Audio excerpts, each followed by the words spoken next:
Bonjour à tous.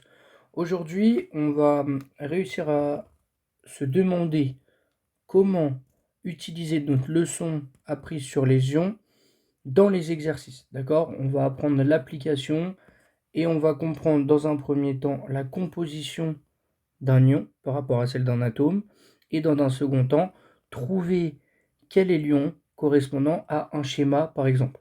Voilà. Donc, je vous ai pris l'exemple de l'ion magnésium.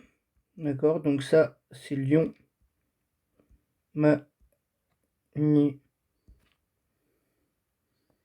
magnésium. Ok, donc cet ion magnésium, il faut savoir que on vous a dit dans la définition, dans la leçon qui va s'afficher juste en haut là, donc que un ion, c'était un atome qui était forcément chargé positivement ou négativement, qui avait perdu ou gagné des électrons. Toujours. Donc, on sait que pour l'atome, je vais vous le noter dessus, pour l'atome, on a quoi?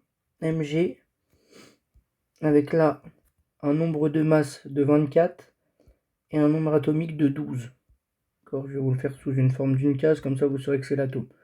Et nous, ce qu'on veut, c'est obtenir ça. Comment est-ce qu'on va faire? Donc, je veux que vous notiez dans un premier temps que pour un atome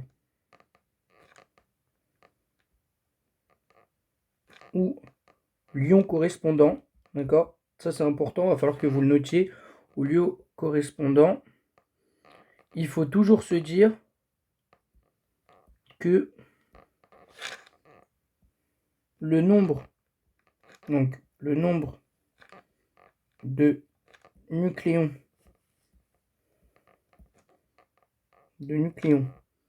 de protons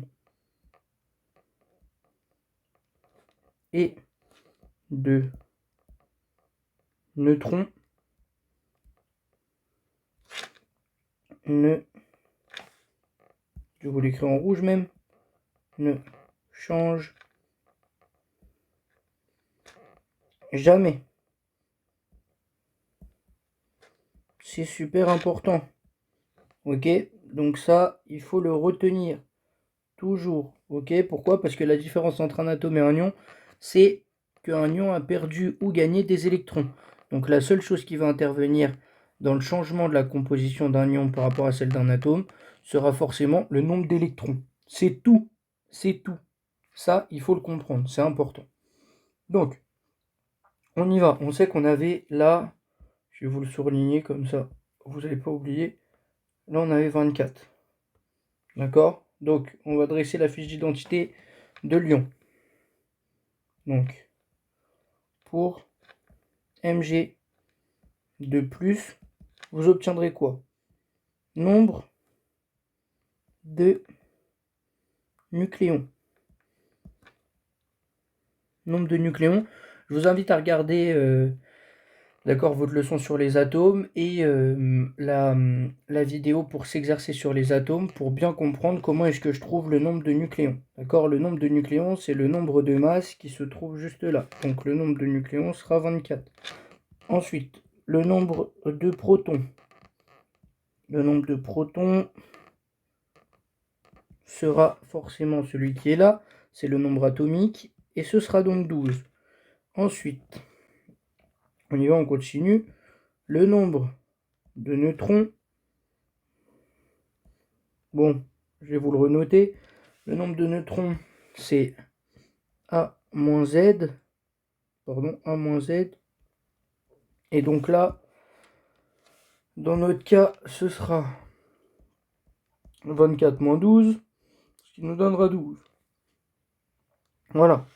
Mais maintenant, là, vous allez me dire, bah, le nombre de protons, c'est le même que le nombre d'électrons. Eh ben, c'est faux. Je vais vous le mettre. Nombre de protons différent du nombre d'électrons. C'est super important. Il est différent. Et donc maintenant, on regarde. On regarde et on se dit quoi? on se dit que là, regardez bien ce que je vais faire. Là, vous aviez Mg de plus. Ok? Donc ça veut dire quoi? Je vais vous l'écrire en jaune juste là. Ça, qu'est-ce que vous en concluez? C'est 2 charges en excès. C'est ça que ça signifie. Et 2 charges en excès chargées plus. On va dire signe plus. Voilà. Donc maintenant, je vais vous expliquer le nombre d'électrons. Comment est-ce qu'on va le trouver? Le nombre d'électrons, en fin de compte, on va le trouver comme ça. D'accord? Donc, nombre d'électrons. Je vais vous donner la formule tout de suite. D'accord? Le nombre d'électrons, c'est quoi? C'est Z. D'accord? Z, c'est le nombre atomique, le nombre de protons, nombre atomique, moins, c'est toujours un moins, d'accord? Moins, et ensuite, vous allez avoir signe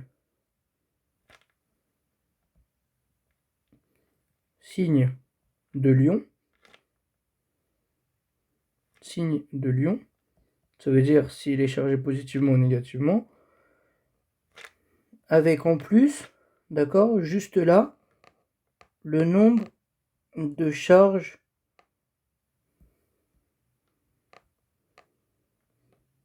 en excès. Voilà. Donc en fait, dans notre cas, nous, je vous montre, là, on avait dit qu'on avait ça.